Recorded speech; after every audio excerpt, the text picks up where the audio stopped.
GHGO xin được chào các bạn. Không ai có thể phủ nhận không quân Mỹ là một trong những lực lượng hùng mạnh bậc nhất trên thế giới, đã làm mưa, làm gió trên khắp các lục địa và các đại dương. Vậy thì ngày hôm nay, chúng ta hãy cùng quay trở lại chiến trường Việt Nam trong giai đoạn những năm 60 của thế kỷ 20 để nghiên cứu một trong những trận đánh vào loại hàng khủng trên bầu trời Bắc Việt lúc bấy giờ. Tháng 11 năm 1963, phát súng đảo chính đầu tiên nổ ra hướng vào chính quyền Ngô Đình Diệm, kéo theo sau đó là một thời kỳ bất ổn liên miên của Việt Nam Cộng Hòa. Vì thế, chiến tranh phá hoại được Mỹ đề ra nhằm tiêu hao năng lực chiến tranh của quân đội Bắc Việt, giảm sức ép cho quân đội Việt Nam Cộng Hòa và ngăn chặn sự chi viện từ miền Bắc cho mặt trận giải phóng dân tộc. Tháng 3 năm 1964, Bộ trưởng Quốc phòng Mỹ lúc đó là McNamara đã đề xuất tiến hành các hoạt động quân sự để gây sức ép với Bắc Việt, bao gồm các hoạt động không kích của cả Mỹ và Việt Nam Cộng Hòa.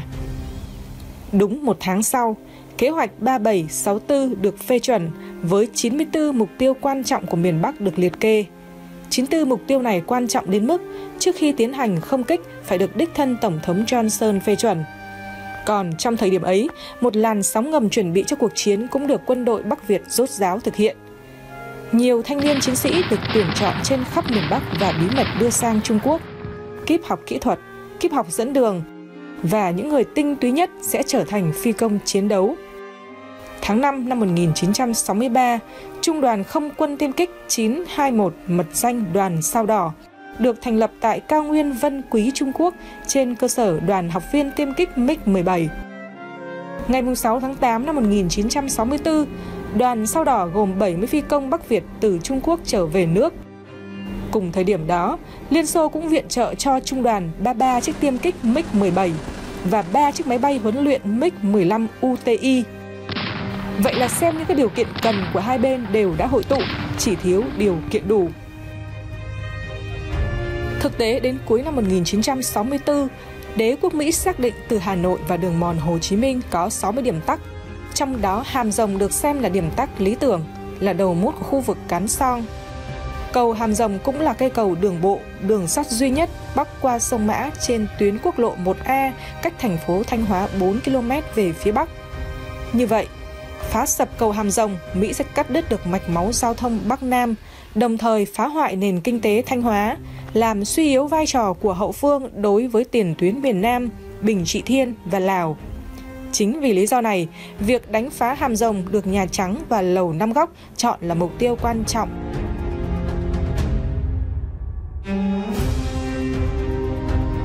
Mục tiêu đã rõ ràng.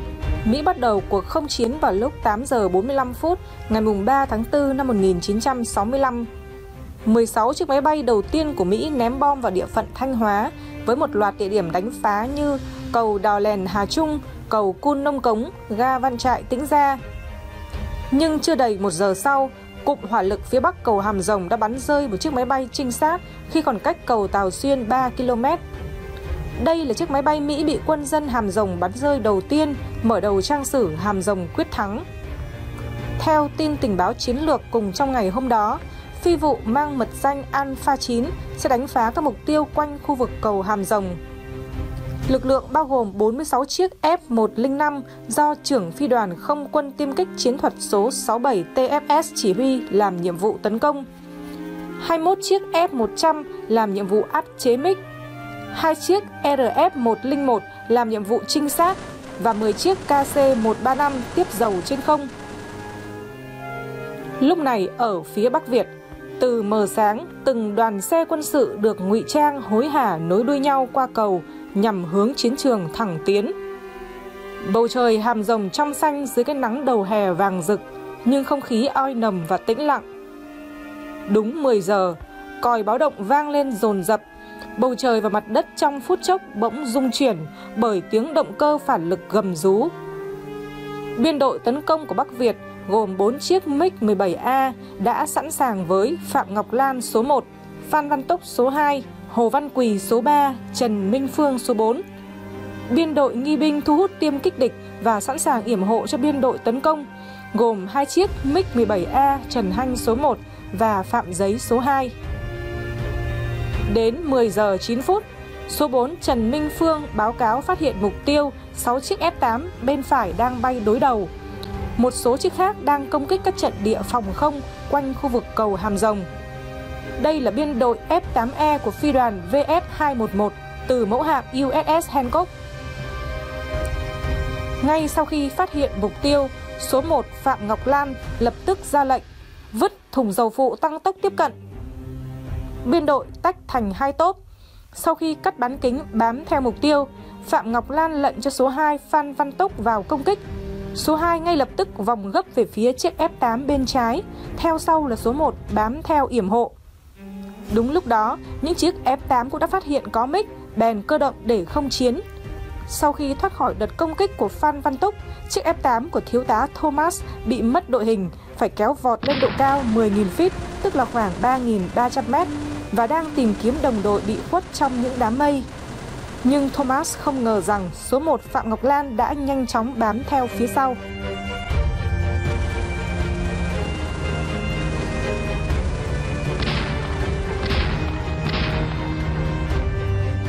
Phạm Ngọc Lan đưa chiếc F-8 vào vòng ngắm, đến đúng cự ly khai hỏa, anh bóp cò. Chiếc F-8 trúng đạn, bốc cháy rồi lao xuống đất lúc 10 giờ 14 phút. Cũng phải nói lại về chiếc F-8 của quân đội Mỹ. Đây là một thế hệ tiêm kích chiến đấu hoàn toàn mới tinh ở thời điểm cuộc chiến, khi mới ra mắt vào năm 1957, do hãng Chenvot sản xuất với tên gốc ban đầu là F-8U. Nó thuộc loại tiêm kích một động cơ phản lực siêu âm, được biên chế cho các tàu sân bay của Hải quân Hoa Kỳ. Các phi công của Hải quân Mỹ rất tự hào khi được bay trên F-8. Thậm chí trong hàng ngũ phi công còn lưu truyền câu khẩu hiệu: nếu anh bị loại ra khỏi hàng ngũ phi công F-8 thì cũng coi như bị loại khỏi hàng ngũ phi công tiêm kích. Trong khi đó, chiếc MiG-17 khá lạc hậu với thế giới vì ra đời từ những năm 1950.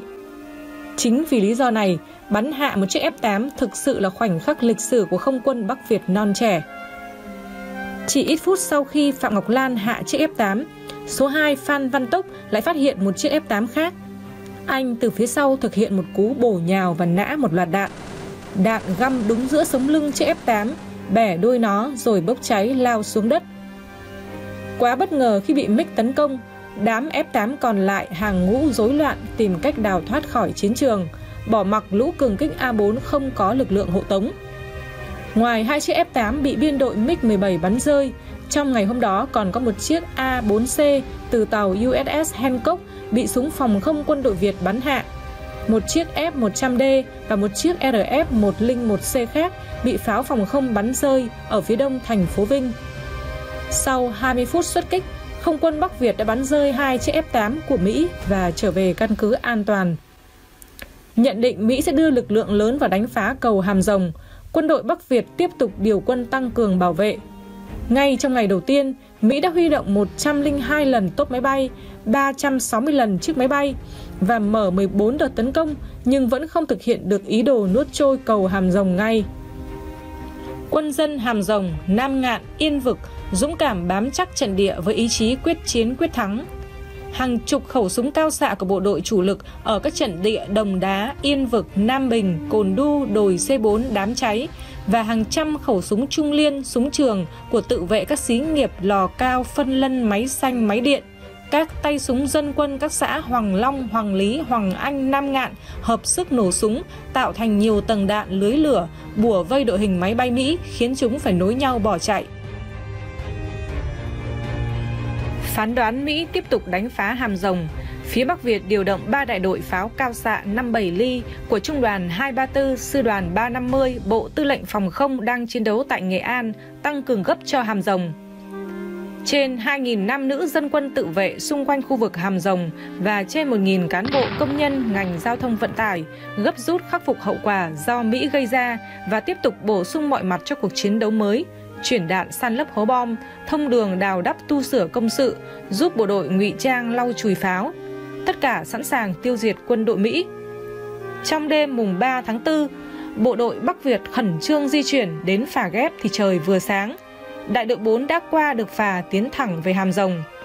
Lúc 7 giờ 30, hai đại đội gồm 11 khẩu đội còn lại đang lần lượt qua phà thì gặp máy bay Mỹ lao đến ném bom.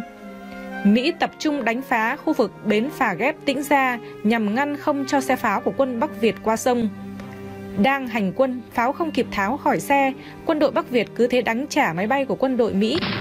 Ngay lập tức, các đại đội 2, 4, 5 và khẩu đội 14 Ly 5 cùng quân dân các xã Hải Ninh, Tân Dân, Hải An, Hải Châu đã hiệp lực hỗ trợ và đã bắn rơi 3 chiếc F-105, bắt sống một tên giặc lái. 8 giờ 30 phút, nhiều tốp máy bay của Mỹ vào trinh sát khu vực Thanh Hóa với ý đồ đánh sập cầu Hàm Rồng. Đội hình tấn công của không quân Mỹ được tăng cường lên 48 chiếc F-105 cùng 10 chiếc F-100D làm nhiệm vụ hộ tống. Trung đoàn Không quân 921 giao nhiệm vụ đánh chính cho biên đội Trần Hanh, Phạm Giấy, Lê Minh Huân, Trần Nguyên Năm. Lúc 10 giờ 20 phút, biên đội tấn công xuất kích từ sân bay Nội Bài, xuyên qua làn mây hướng ra Biển Đông, sau đó biên đội bay hướng 230 độ rồi ngoặt hướng Đông Nam về phía cầu Hàm Rồng, chừng độ cao 2.500m thì gặp không quân Mỹ. Thấy máy bay Mỹ cách chừng 150m, phi công Trần Hanh bình tĩnh đợi điểm ngắm ổn định để nhả đạn. 2 khẩu 23 ly và 1 khẩu pháo 37 ly trong thời gian vài giây bắn chụp lấy đầu chiếc F-105, một chiếc máy bay hiện đại bậc nhất của Mỹ có khả năng bay nhanh gấp 2 lần tiếng động, khiến nó bốc khói rồi nổ tung trên không. Chiếc máy bay được mệnh danh thần sấm đầu tiên đã bị bắn hạ. Trận đánh tiếp diễn, phi công số 3 Lê Minh Huân được số 4 Trần Nguyên Năm yểm hộ, lao vào công kích chiếc F-105 số 2. Sau nhiều lần nhả đạn trúng thân, chiếc F-105 này đã bốc cháy rơi ở phía nam Thanh Hóa 30 km.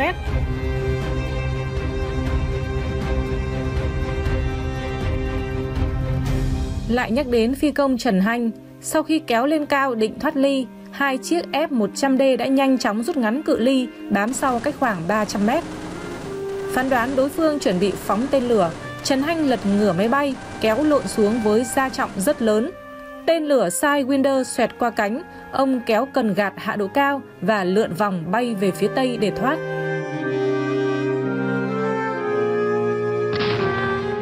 Theo nhiều tài liệu nghiên cứu, sự kiện này ghi dấu lần đầu tiên một phi công không quân Bắc Việt thực hành thành công kỹ thuật tránh tên lửa hiện đại của Mỹ bằng việc phán đoán đúng thời cơ và động tác cơ động mạnh trong khoảng thời gian chỉ vài giây. Trận đấu tiếp tục lúc 9 giờ 30 phút. Quân đội Mỹ lại đánh cầu Hàm Rồng lần thứ 2. Bom đạn rơi xuống khắp nơi. Các khu vực như núi Ngọc, Chợ Chớp, Nam Ngạn đều bị bom đạn tàn phá nghiêm trọng. Tuy nhiên, quân đội Bắc Việt vẫn đáp trả ác liệt. Cay cú trước thất bại này, đúng 10 giờ, Mỹ mở cuộc tấn công lần 3 từ nhiều hướng, gồm sân bay Cồ Rạt, Thái Lan, sân bay Đà Nẵng, các tàu sân bay thuộc hạm đội 7 ngoài biển. Mỹ thay nhau bổ nhào, dội bom vào khu vực Hàm Rồng. Bằng nhiều phương án tác chiến, lực lượng phòng không Hàm Rồng, Nam Ngạn, Yên Vực đã sử dụng pháo cao xạ 57 ly của Trung đoàn 234 chặn đánh vòng ngoài trên nhiều tầng, nhiều hướng ở mọi độ cao, làm cho đội hình chiến đấu của máy bay Mỹ rối loạn và không thể công kích mục tiêu như dự định.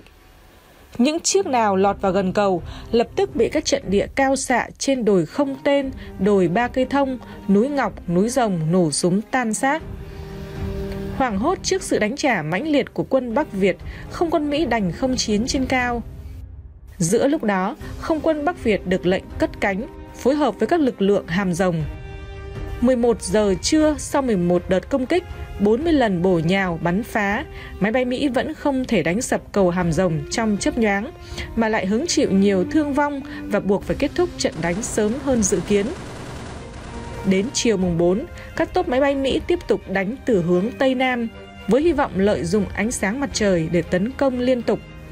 Tốp này ném bom xong, lượn vòng lên cao, tiếp tục hút hỏa lực mặt đất để tốp khác vào đánh. Quân đội Mỹ còn nghi binh bằng đường bay ngoắt ngoéo. Nhưng quân dân Hàm Rồng, Nam Ngạn, Yên Vực vẫn tỉnh táo hiên ngang đáp trả bằng những đường đạn chính xác, những lưới lửa trăng dày, khiến quân Mỹ hoảng hồn phải ném bom bừa bãi rồi tháo chạy. Đến 16 giờ, trận chiến đấu kết thúc. Như vậy, chỉ trong 2 ngày mùng 3 và mùng 4 tháng 4 năm 1965, Quân Mỹ đã sử dụng 174 lần tốp, 454 lần chiếc máy bay ném xuống địa bàn tỉnh Thanh Hóa 627 quả bom phá, 58 quả bom nổ chậm, gồm các loại từ 500 đến 1.000 kg và hàng trăm tên lửa rocket vào các khu vực trọng điểm của Thanh Hóa. Riêng khu vực Hàm Rồng, Nam Ngạn, Yên Vực, quân Mỹ bổ nhào 85 lần, cất bom bắn phá 80 lần, ném 350 quả bom, bắn 149 quả đạn rocket. Cũng trong 2 ngày chiến đấu, phía Bắc Việt đã bắn rơi 47 máy bay Mỹ, bắt sống nhiều giặc lái.